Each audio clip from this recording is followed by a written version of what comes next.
Bueno, la historia del académico Félix Hoyo Arana, Miriam Moreno, un académico, lo recordamos, muy prestigiado allá a finales de los años 80 en el posgrado de la Facultad de Ciencias Políticas de la UNAM. Resúmenos brevemente el caso de Félix Hoyo, Miriam. El 26 de noviembre del año pasado, él fue detenido por el supuesto feminicidio de su esposa Olga Cárdenas, quien en realidad murió de asfixia provocado por un largo padecimiento que ella tenía. Ingería algunos medicamentos y le causaron este padecimiento. Ella recurrentemente tenía conatos de asfixia. Esta vez, no se pudo atender la llevó a la muerte. Detienen al doctor Félix Hoyo, acusado. ¿Cuándo lo detienen? El 26 de noviembre. Y lo procesan por feminicidio de un crimen, Ciro, que nunca existió. 26 de noviembre. 26 de noviembre. Él salió de prisión el 6 de junio, después de demostrar su inocencia. ¿Lo acusan de feminicidio y sale a los 6 meses? Sale a los 6 meses. 6 meses en los que su hijo, los abogados, él mismo estuvieron tratando de demostrar su inocencia de un delito que no existió. Sale de prisión y ahora su intención es denunciar a las autoridades que injustamente lo mantuvieron en prisión estos meses y que no permitieron que él tuviera sus momentos de duelo con su esposa. Félix Hoyo, gracias por estar con nosotros hoy aquí. Félix. Gracias, Ciro. Gracias por estar con nosotros. Gracias. Lo acusan de feminicidio, de haber matado a su esposa.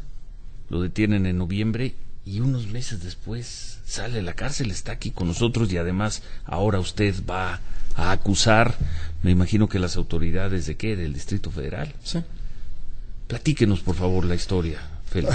Primero. O platícanos, nos hablamos de todo. Sí. Primero, tengo aquí 35 cartas que salieron en la jornada. Carmen Lira abrió el periódico para que colegas y amigos publicaran cartas. ¿Quiénes?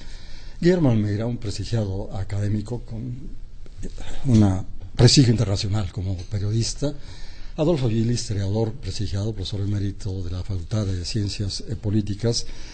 Guillermo Villaseñor, doctores todos ellos, que fue jesuita, lo conocí cuando era yo joven cristiano y él joven jesuita. Y una carta elogiosa que me honra mucho.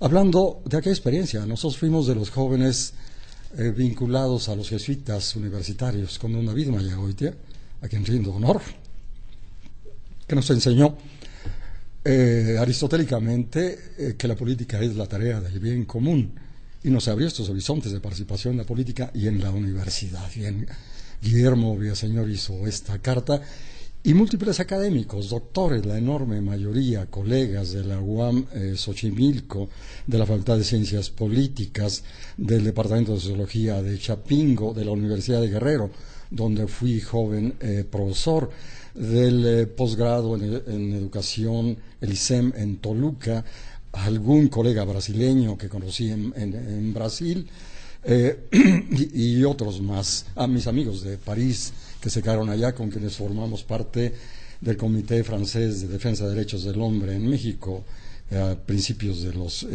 80. 35 cartas hablando de mi honorabilidad.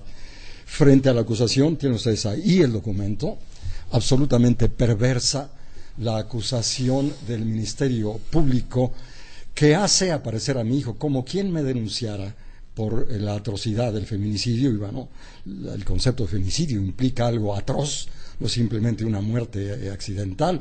Si hubieran dicho homicidio imprudencial, hubiera sido creíble. Feminicidio, ustedes saben, ¿no? Sí, no necesito explicar esta cuestión. El policía que me detuvo, Abel Pérez Flores, ayer confirmaba yo con el vigilante de mi barrio, es el mismo policía que estuvo 8 días antes en el episodio del día 19 de asfixia, sabía los antecedentes. Aquel día yo le dije, señor, ya se recuperó mi esposa, gracias, se fueron.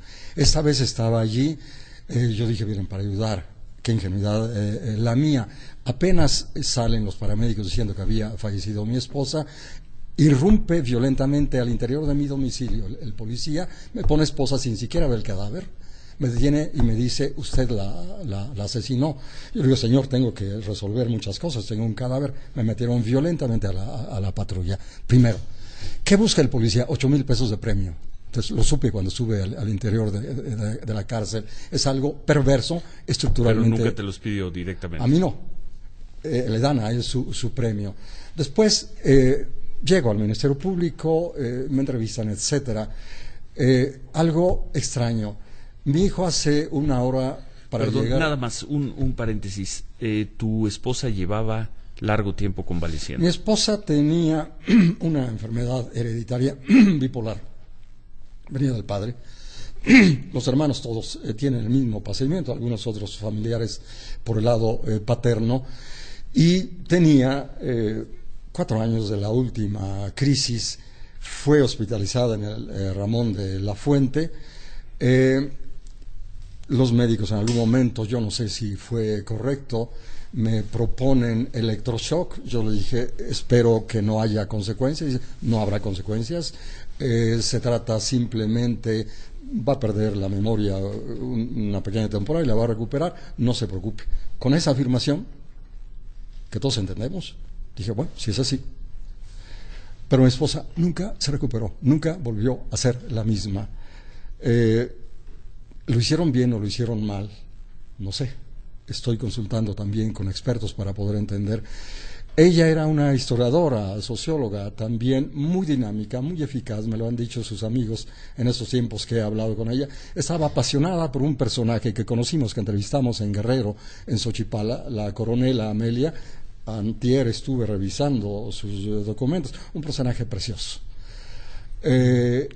Y yo esperaba que ella iba a recuperar su personaje, se iba a clavar, nunca se recuperó. Nunca se recuperó. Y entonces tenía este problema que yo conocí la palabra el día 19 cuando la neuróloga de la Garza me dice, se trata de deglución atípica o disglosia, algo así, y de síndrome disejecutivo. Yo no conocía las palabras, llevo a internet y veo de qué se trata, porque había perdido sus habilidades. Ella había sido secretaria ejecutiva sumamente eficiente, bilingüe, y quedó mal.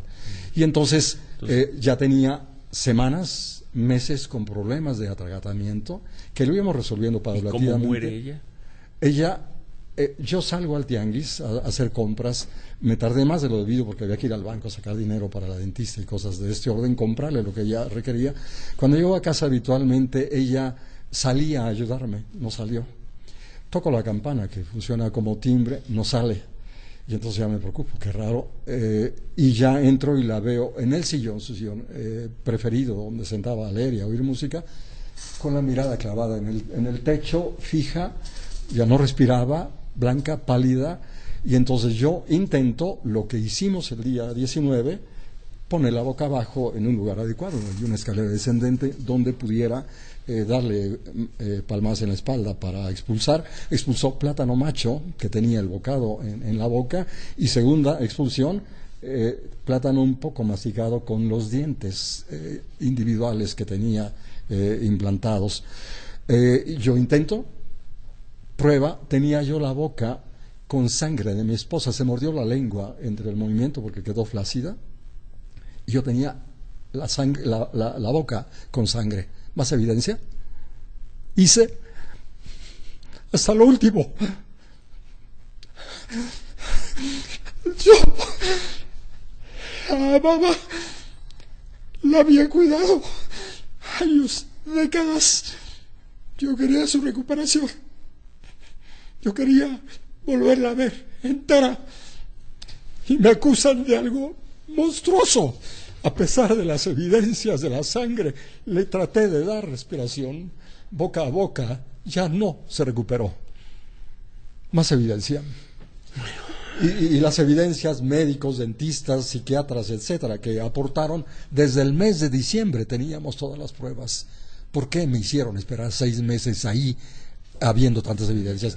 Mi abogada aportó 84 documentos médicos de evidencias y otras cosas más. 84.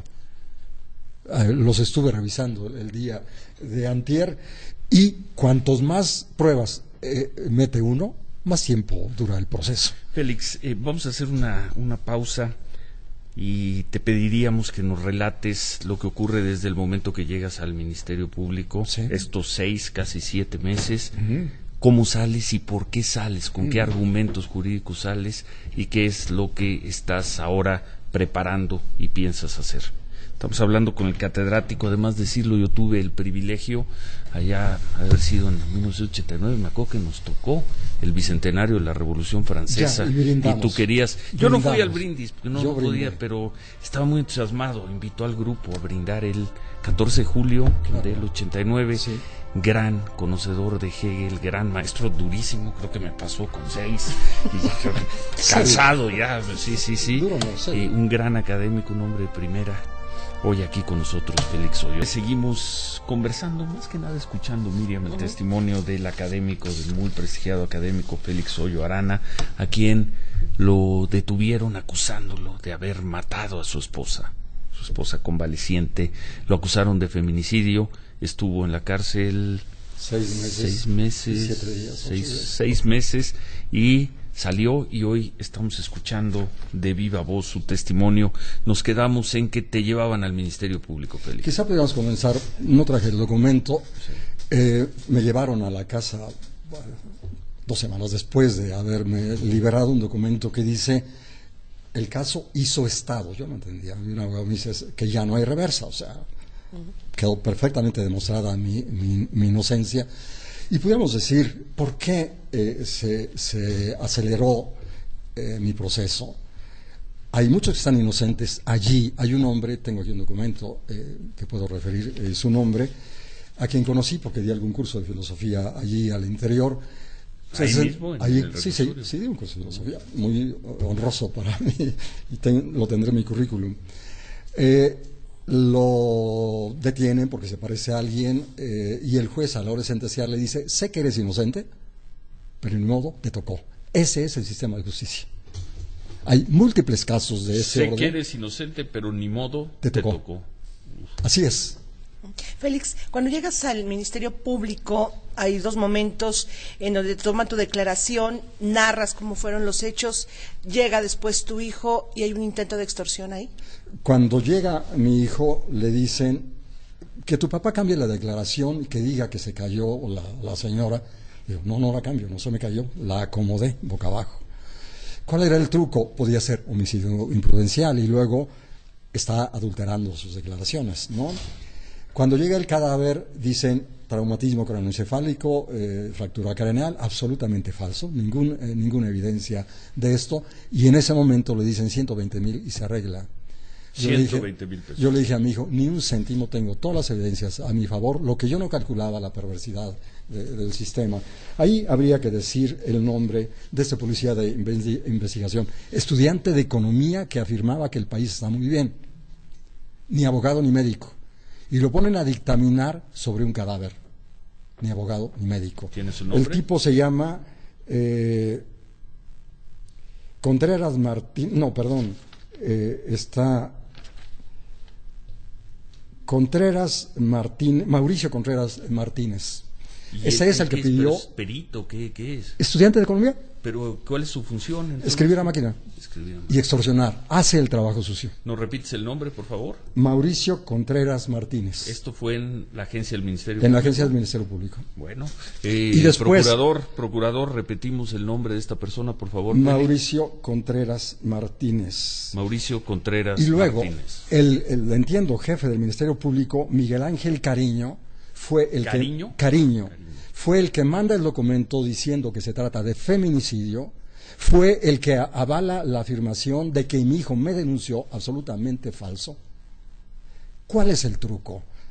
También revisé, le está mandando una abogada con currículum de corrupción, Leandro de apellido, que después fue echada de allí, le está mandando un caso. Vi ahí casos, no hay tiempo para decir los nombres, donde un abogado iba a ver a un empresario que estaba conmigo en la celda y pero me dice 2 millones y lo liberó. ¿Cómo supo mi nombre? El juez. 2 semanas después, 1 millón y lo resolvemos. Ya hablé con su familia. ¿Cómo supo el nombre de mi familia? El juez. Hay contubernio de todo el aparato. ¿El juez? ¿Quién era el juez? En ese caso, Leandro, la que me había tocado.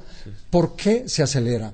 Porque el empresario un empresario afectado, presionó, demandó y quitaron esa juez y pusieron una nueva juez, por aquí refiero el nombre, afable, deferente, atenta, y ella dio fluidez porque había instrucciones de Patricia Mercado de dar fluidez al proceso y de hacer justicia, porque ella conocía a mi esposa, nos conocimos en una reunión en casa de amigos, y entonces ella ordenó que se diera fluidez y que se cuidara, puso atención. Patricia Mercado, secretaria de Gobierno de la Ciudad de México. Y Carmen Lira, que movió también sus contactos, habló con el señor Mancera y habló con el Procurador de Justicia y el rector Chapingo, que armó una reunión con el presidente del Tribunal de Justicia. Todo eso pesó, pero tardé 6 meses. Hay otros que están ahí porque no tienen esas conexiones. Entonces, la justicia se efectúa cuando hay conexiones. Pero además, tuve que pagar 100,000 pesos de abogada, 90,000 de un perito, 60,000 de otro perito, 25,000 del médico. Los indígenas no tienen eso. Nos está diciendo, el cambio de juez fue determinante Sí. para que se cambiara, digamos, y escucharan las pruebas que aportó Sí. su abogada. Número 2, ¿qué pasa en este proceso de prisión, Félix? Mire, al principio me trataban como a cualquiera, pero yo les dije, tengo problemas de salud, sino que era un cadáver, necesito cuidados básicos. Y a partir de la carta del 13 de diciembre de mi amigo, muy querido Guillermo Almeida, y todo lo que siguió también, múltiples cartas de colegas, entonces ese periodo, me empezaron a tratar con deferencia. Y bueno, después hubo un problema. Dejaron morir a un hombre que estaba enfermo, lo bañaron con agua fría en la madrugada, murió. Un médico nos dijo lo que se trataba, de apellido Stahl, de un filósofo alemán, el apellido. Lo bañaron con agua fría en la madrugada, a las 11 de la mañana estaba muriendo en el juzgado, pulmonía fulminante. Sí. Eso es lo que pasa al interior. ¿Por qué no me hicieron a mí eso? Porque tenía una cierta protección, porque los colegas se pronunciaron, y ya en el momento final, porque Patricia Mercado estaba atenta a todo esto. ¿Cuál es tu situación legal hoy, Félix? Estoy plenamente liberado, Exonerado. el documento plenamente exonerado, y bueno, yo dije, el documento dice hizo estado, o sea que no hay reversa, quedó demostrada mi inocencia, pero llevó demasiado tiempo para hacer esto. Cuando menos te ofrecieron una disculpa. No, en lo Nada, absoluto, ni disculpa. siquiera. No es en nada lo el absoluto. disculpa y vayas a su casa, No, ni no, siquiera no. eso. Fui, Y ahí termina el asunto. para mí sí, lo que no termina es que yo voy a meter una demanda, y lo que tampoco termina que ¿Contra yo quién, quedé Félix? contra el gobierno de la Ciudad de México y quien resulte responsable, contra estos personajes que acabo de referir, que son directamente responsables de toda esta serie de atrocidades. Hay que decirlo, no fueron pequeños errores, es algo perverso. No es que se equivocaron al hacer las cosas de esa manera, lo hacen de manera perfectamente deliberada para poder extorsionar. Cuanto más monstruoso es el delito que atribuyen, más pueden extorsionar. Ese es el truco de fondo de todo esto. ¿Vas a demandar? ¿Con qué abogado estarás haciéndolo? ¿Ya recurriste a la Comisión de Derechos Humanos del Distrito Federal? Derechos Humanos del Distrito Federal acudió al interior porque amigos míos, los diputados de Morena, tengo ahí varios amigos, me visitaron y ellos, digamos, demandaron que se diera atención también, pero hay en particular un abogado que está con el Grupo de Derechos Humanos de la Universidad de la Ciudad de México, fue rector de la Universidad de Guerrero, Enrique González Ruiz, a quien he pedido que haga justo el trámite de la demanda por toda esta cuestión. Y lo otro, claro, anoche me llamaron algunos presos que están ahí dentro y me están proponiendo que sea yo vehículo para que circule la información. Suceden atrocidades. 9 de cada 10 detenidos en diciembre eran inocentes. Yo hablé con ellos. 7 de cada 10 detenidos procesados La ya. cifra la sacas, es un cálculo tuyo. Soy sociólogo, no he olvidado mi oficio de sociólogo, como el libro de Wright Mills. Entonces, entrevistaba a la gente y decía, tantos y tantos, llevo mi nota, hice encuestas, tengo mis cuadrículas con estas encuestas de los que estaban en ingreso, y después pregunté a los que ya están sentenciados y me dicen, 7 de cada 10 son inocentes. Hay una estadística. Es algo monstruoso, perverso lo que sucede ahí. Por lo tanto, estamos en un sistema de injusticia. Aunque se llame como se llame, es un sistema perverso de una injusticia infinita que tendríamos que los mexicanos denunciar para poder cambiar. Si nos quedamos callados, nada cambiará. Entonces vas a acusar penalmente al gobierno de la Ciudad de México. A quien que corresponda. resulte. ¿Y por qué, Félix? ¿Qué te dice tu abogado? ¿Cuál va a ser la causa? ¿De qué los vas hablé de con, qué se acusa en hablé este con caso? alguna abogada enterada bien de todas estas cuestiones. Una, abuso de autoridad. Dos, obstrucción de la justicia. O sea, son delitos muy graves en que incurrió el aparato.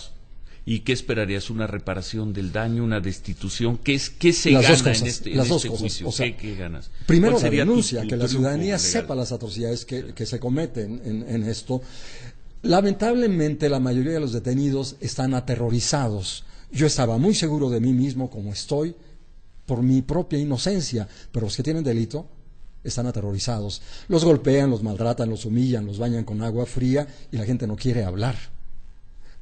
Vamos, yo aprendí desde joven que no se resuelven los problemas si no se denuncian, y mis propios amigos los jesuitas nos hablaban de esto. Vamos, yo vengo de esas tradiciones de una juventud de izquierda cristiana progresista, y bueno, esto también nos decía don David Mayagoitia, jesuita en ese tiempo, en el tono del concilio de aquellos tiempos, etcétera. El cristiano tiene que ser comprometido y necesita valor para denunciar las atrocidades. Tengo valor y tengo dignidad y denuncio. Lo harás, pues Lo me haré. imagino que pronto, ¿no? Están preparando la Estamos en eso. acusación. Estamos en eso. Miriam. Pues ya nada más para finalizar, Félix, el regreso fue difícil a la casa. Lo difícil fue el duelo. Volver a casa. Cada rincón, cada adorno me recuerda a mi esposa. Yo la amaba, la cuidé durante muchísimo tiempo. Tengo aquí fotos. Nos casó un jesuita que fue rector de la Ibero, Carlos Escandón. Fue un maestro también. Ah. Gran tipo. Un gran tipo. Él nos casó. Y claro, le escribí ahí en la cárcel, porque cumplíamos años el 21 de mayo. El 20 de la noche le escribí. Le encantaba Yamustaki, entonces lo refiero. Y claro, la frase que Escandón nos leía: hasta que la muerte nos separe. Lo más doloroso ha sido esto. Me impidieron vivir mi duelo. Me lo impidieron. Es monstruoso un sistema que no respeta las cuestiones fundamentales de dignidad humana y derechos básicos. ¿Por qué el Bester la tienen ahí con tantos privilegios? ¿Por qué a mí no me permitieron sepultar a mi esposa y después procesarme, hacer lo que hubieran querido? Es algo monstruoso, monstruoso. Lo he sufrido, sí, lo estoy sufriendo. Gracias por el testimonio, Félix Hoyo Arana, catedrático académico, y ojalá nos permitas informativamente acompañarte en el momento en que presentes esta acusación. Sí, por supuesto. En principio, contra el gobierno de la Ciudad de México. Habría que precisarlo, habría que ver toda la técnica jurídica de exactamente por qué se va a acusar, a qué instancia, pero ojalá nos permitas acompañarte en el seguimiento periodístico de este caso, Por supuesto. que tú defines como una monstruosidad. Por supuesto. Gracias por estar con nosotros, gracias Ciro. por tu testimonio y un gusto verte aquí. Gracias, Ciro. Celebremos, bueno, ahora lamentamos lo que pasó el 14 de julio. Platícanos en 89, un poco de eso. Eran los 200 años de la Revolución En Francesa. 89 Tú estabas era muy profesor de la entusiasmado, facultad, sí. y yo venía muy entusiasmado Posgrado de Sociología. de aquella experiencia francesa, y yo propuse un brindis ahí con vino y demás en la Facultad de Políticas en el posgrado. Y bueno, ahora lamento lo que está pasando en Francia. Es terrible, pero es un síntoma de una decadencia generalizada en todo el mundo. Lo vemos, lo sabemos, con lo que pasa en México. Entonces, esta decadencia de las instituciones no es gratuita, forma parte del conjunto de la decadencia institucional del país, partidos, etcétera, y demás. Entonces, lo que pasa con el sistema de justicia es un aspecto de la decadencia. No es gratuito lo que pasa allá. Claro, el policía está esperando sus 8,000 pesos, el soldado que detiene está esperando su compensación. Había allí un hombre, le decían Coahuila, que había sido detenido por el ejército, le inventaron también delitos, lo torturaron. Vi múltiples casos, no hay tiempo ahora para decir los nombres, que expresa todo esto, la profunda decadencia de las instituciones. Y si los ciudadanos no tomamos nota de todo esto, y si no tenemos valor para denunciar, seremos testigos de cómo la decadencia destruye el país. Están destruyendo la agricultura, lo conozco porque trabajo en Chapingo hace 40 años, están destruyendo el sistema alimentario, Veamos, y vamos, cuando yo viajaba en Guerrero, en la costa, la sierra, a principios de los 80 con mis alumnos, veíamos que los campesinos tenían la comida segura. Hoy los campesinos no tienen nada seguro. Algo está muy mal en el país. Muchas gracias a Félix Hoyo. Profunda decadencia de las instituciones. Aprovecho, tuve el privilegio porque en aquel momento, cuando cursé el posgrado de Sociología en la UNAM, se desmoronaba el sistema comunista, el socialismo real, eran aquellos años. De hecho, pues de aquella celebración de Félix en 1989, faltarían 5 meses para que cayera el muro de Berlín, y cómo desde la filosofía, desde la sociología, desde el estudio serio, riguroso, en aquella facultad, tú, Gilberto Silva, Guillermo Garduño, profesores de excelencia, no adelantaban, iban acompañándonos, iban subrayando, marcando todos estos hechos que, bueno, después tendrían el desenlace que vimos. Gracias por tu testimonio, mucha suerte en lo que venga y vamos a estar atentos si nos permite estar cerca del proceso. Por supuesto que sí. Gracias a Félix Hoyo, gracias.